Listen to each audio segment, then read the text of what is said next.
Since beginning Russia's invasion of Ukraine, we have been told that the issue NATO expansion has nothing to do with war, and that anyone who raises it is at best unwittingly parroting Kremlin propaganda, at worst apologizing or vindicating. It was therefore interesting that NATO Secretary General Jens Stoltenberg publicly said earlier this month that Russian President Vladimir Putin had launched his crime war in response to possibility of NATO expansion into Ukraine and the alliance's refusal to swear once or twice on subject. But 3 different times, President Putin announced and in fact sent a draft agreement that they want NATO to sign in the autumn of 2021 to promise that NATO will not expand further, Stoltenberg told the European Parliament's Joint Committee meeting on September 7. He sent us. And this was a precondition for not invading Ukraine. Of course, we did not sign this. He went war to prevent NATO from coming closer his borders. He did the exact opposite, Stoltenberg repeated, referring to Sweden and Finland joining the alliance in response to Putin's invasion.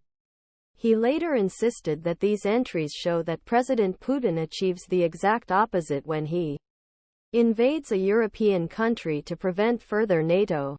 It is unclear whether Stoltenberg was referring to the draft agreement that Putin put forward in December 2021, which simply confused the seasons, or whether he was referring to an earlier, as yet unreported event. In any case, what Stoltenberg is claiming here, Putin sees Ukraine's entry into NATO so unacceptable he is prepared to invade to stop it, and he offered negotiations might have prevented it, but NATO has rejected it repeatedly was expressed.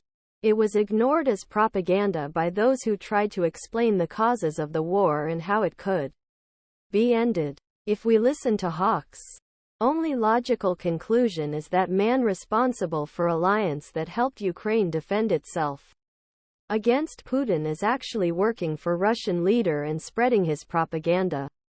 This is not the only example given by a member of the NATO organization.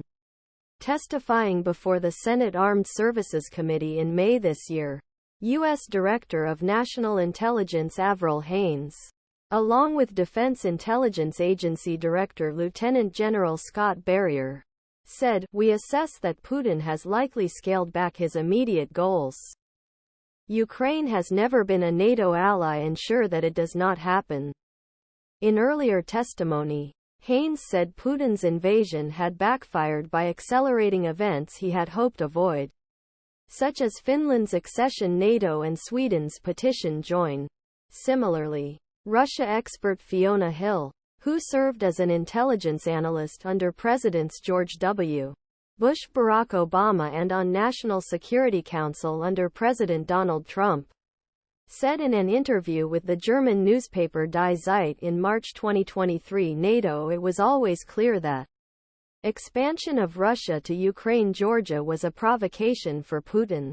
However, opposite claim, that